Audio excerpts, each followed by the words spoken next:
Hey guys, it is bright and early in the morning. It's about almost 6:30 on Tuesday, and I'm recording this in the morning because we have so much going on. This afternoon I'm not going to have any time to record. It's just super busy, and then tomorrow afternoon I have a training. It's about 30 minutes away at the school board about Daily 5, so I'm really excited about that. But I wanted to share with you guys my testimony and just how I got to where I am right now. Hopefully it won't be too long, so let's get started. Growing up, I always believed in God. My parents, they didn't sit down every night and talk to me about God, but it was aware that, we believed in God. Growing up, it was me, and I have two younger brothers, and my mom and my dad. My mom and dad got married. My mom was 17 when she got married, and she married my dad, and my dad was 21. So my grandma had to sign over permission for my mom to get married to my dad because she was still in high school, and she was obviously underage. I don't know why they got married so quickly. They, I guess, were in love, and that's just what they wanted to do. Mom's life exactly wasn't the best. She was kind of taking care of her siblings while her mom was working and her dad was working, so she was kind of already a mother anyways. So yeah, they got married and had me, and then had my brothers after me. Growing up, we lived beside my great-grandmother, and my great-grandmother was a church-going woman. We went to the Baptist church with her. Anytime my mom would let us go, and we would normally all go except for my dad. My dad wouldn't go, but it would be my mom and then my two brothers and I, and we would go to church and we would do Sunday school, and my mom actually served in the kids, Vacation Bible School. My mom was one of the teachers in Vacation Bible School, and we just were really involved with that church, and it was a small Baptist church back home. Back row Baptist, sitting in the back, singing the songs and not really saying a whole lot. So that was kind of what our life was like. We had a normal childhood. We would just hang out outside. My dad would go hunting and fishing and all that, and we would go with him, and it was just a normal childhood. Well, around the age of 10, my great-grandmother passed away, and she was a very important person in our life. She took care of us a lot whenever my mom had to go do things, or if she wanted to go grocery shopping, she would drop us off at my grandma's house, and we were always over there because we lived right next door. So she passed away when I was 10, and we were moving into our house that my parents live in now. And I always said the reason why she passed was because of a broken heart, because we were leaving her. But, in the long run, it just ended up being other stuff. So, she passed away, and after she passed away, our family wasn't the same. Our family kind of split up. My mom's side just kind of went everywhere, and no one really talked to anyone anymore. We didn't realize how much of a focal point our grandma's house and our grandma was. We did a lot over there, and everyone would meet, and it just would be kind of like a meeting area, and she would kind of make us all come together. So when she died, we all kind of split apart. So it was just us and my brothers and my mom and my dad. So we moved into our new house, and we kind of quit going to church. I don't know if Mom was angry or what, but we just kind of quit going, and maybe it was because we didn't have our great-grandmother's voice in the back of our head, and she would always tell Mom, she would call Mom and be like, hey, are you going to come to church? And Mom was like, I can't this morning, the kids are being crazy, and Grandma Fitz would say, that's the devil. The devil's working on you, and so Mom would be like, I know, and then she'd end up going to church. But after that, it just kind of split, and we just quit going to church. And my brother, my little brother, he's let's say, okay, I'm 22, he is 18, so he's 4 years younger than me. Yeah, he's 4 years younger than me. He got into a friend group that was into the Methodist church in the town. And so he started going to the youth group and loved the youth pastor and all that. So we ended up starting to go to the church because Kylie loved it so much, so why don't we try it? And Dad would come with us. He would come like on Easter, Christmas, or when Mom would drag him into the church. And so we started going there, and we actually became members, which is a big deal to become members of a church. So there I made friends, and I started hanging out with them, and I started to like have more of a curiosity about God, and like was wondering some things, but it kind of ended because I met a guy, which sounds so cliche. I met a guy when I was 16, I think. Yeah, I was 16. Yeah, I think I was 16. And I met a guy, he was from another town, and I just fell in love with him, and I loved his family, and I fell in love. And we started dating, and we dated for a very long time. And at that point in my life, I was really dumb. I made dumb decisions, and I stayed with him when I shouldn't have. He wasn't the nicest. He would always put himself before me, whether it be hunting or fishing or golfing or anything like that.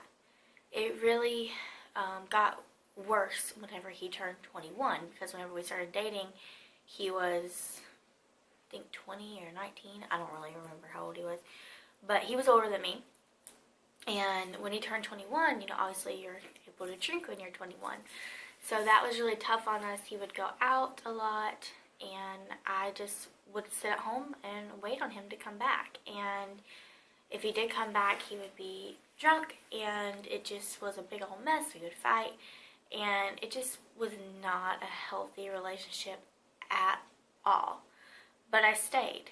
I stayed because I felt like I was stuck.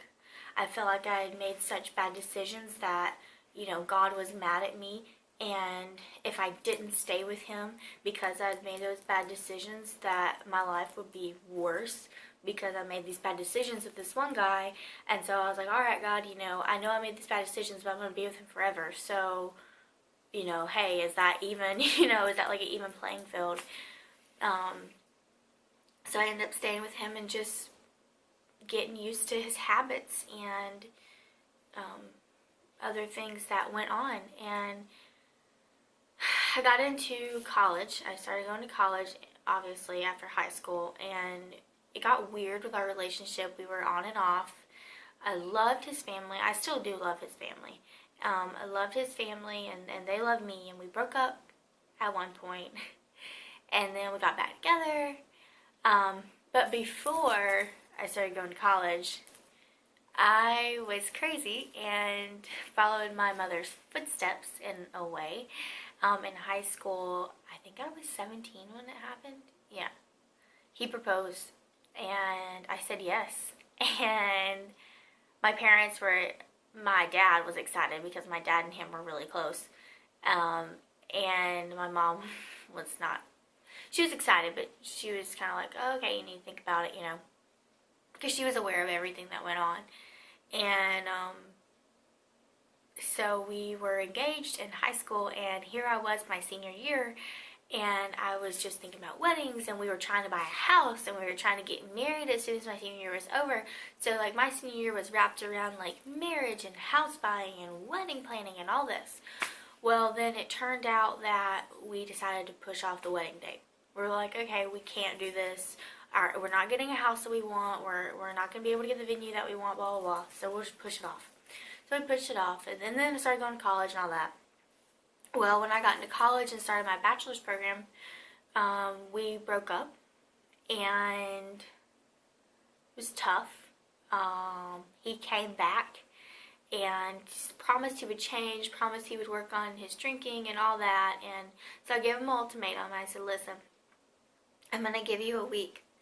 And in a week, if you cannot change, I was wanting him to change. If you cannot change, then I'm done. I cannot do this anymore. I cannot, like, I can't.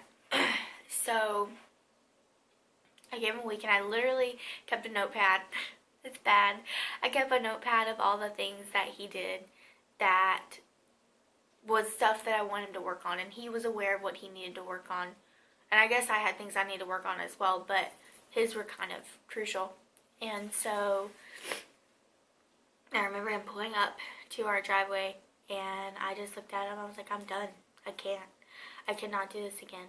And keep in mind, we've been engaged. We broke up. We got engaged again. He proposed a second time. And I said yes again. I don't know what in the world. So I said yes again. And this time we were like, all right, it's really going to happen. Because he had changed. He had changed a little bit before. But then after we got engaged again, he fell back into his old ways. And so we ended up breaking up.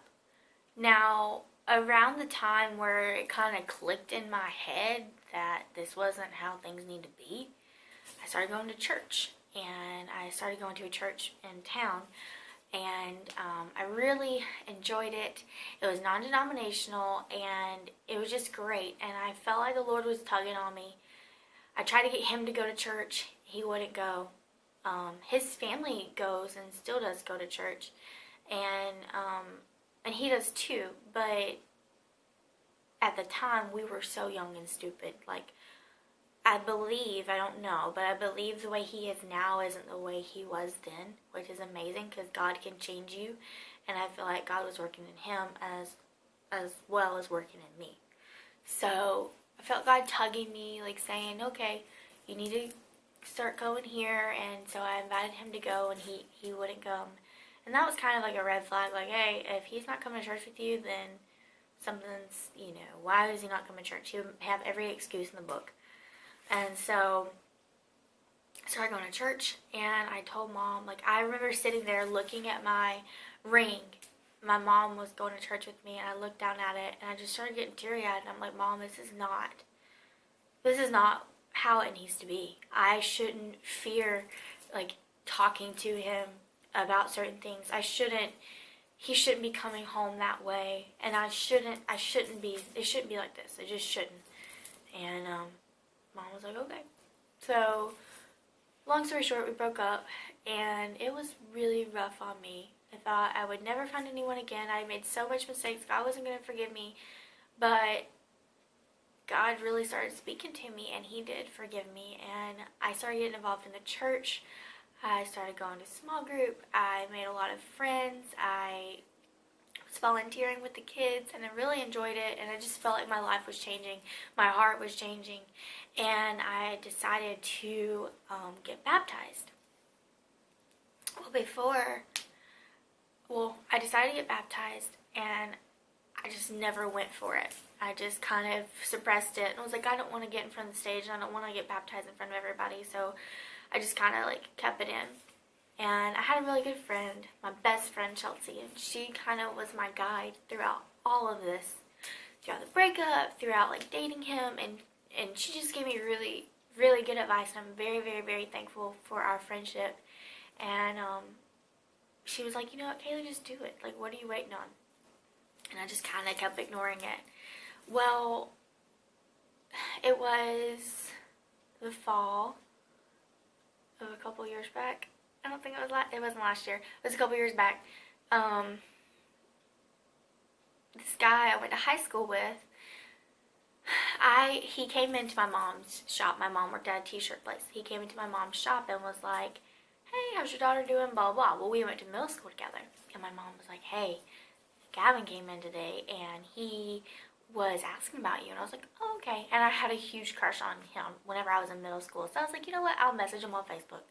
So I messaged him on Facebook, and we started messaging back and forth, and we actually went on our first date. And I just knew, like, whenever we went on our first date, that he was it. Like, he's the one I'm going to marry. He was a good, golly guy. He, like, put me in my place when I needed to be put in my place. And I was just like, this is it. So we started dating, and 9 months after we started dating, we got married. And here we are today, and now we've been married over 9 months. And it's just amazing. It's amazing what God can do in your life. And his relationship that he had, he was actually engaged before we got married. And he was kind of in the same boat with trying to please somebody and it not working out. So we kind of felt each other's pain, and we were able to talk about it. But so that was pretty much it. And I mean, like, now it's a struggle every day. I am not going to lie. I should spend a lot more time in the Word than I do. But, you know, the fleshly desires are always going to be bigger than what we should do. And it's part of being a Christian. The devil's always going to be there saying, you don't have enough time to do this. You have to clean the house, or you need to make dinner, or you have to do this, and you have to do that. But you know what? You just have to set apart time. And even if that's driving to work and listening, because I do that sometimes. But I just feel like, you know, my story, thinking back of how I used to live, and how I was not making smart choices, and like seeing how far I've grown. My best friend and I were talking on the phone the other day, and she was like, you know what? I've known you for, 3 years? She's like, you've changed in a good way. So, like, I started off, and my values were very different whenever we first became friends, and now they are very different because I am not only in the Word, but I'm also following Christ. It's important to have a relationship with Jesus, and to not just say, like, hey, what's up? You know, this is my problems. Can you fix these? Blah, blah, blah. No, you need to be constantly following him, which means you need to be trying to be more like him every day, which is very hard, because when people aggravate you or stuff like that, you can get very frustrated. But just kind of think, this little bracelet, what would Jesus do? But seriously, what would he do? How would he react to this problem? Someone's bothering you? Kind of ignore it, suppress it. It'll be alright. And I need to take my own advice on some things. But yeah, that was kind of like where I got to where I am today. And it's not like a super powerful story, but I just want to let you know, if you think you've messed up and you think that God cannot forgive you, he will. It doesn't matter if you have had a horrible life where you've had drug problems, alcohol problems, pornography, anything like that. Like, it does not matter. He will forgive you. You just have to be willing to follow him and try to be the best you can be, and be in his Word, and just learn more and more from him every day, and just open up your heart to him. That is super duper hard, and because I am a control freak.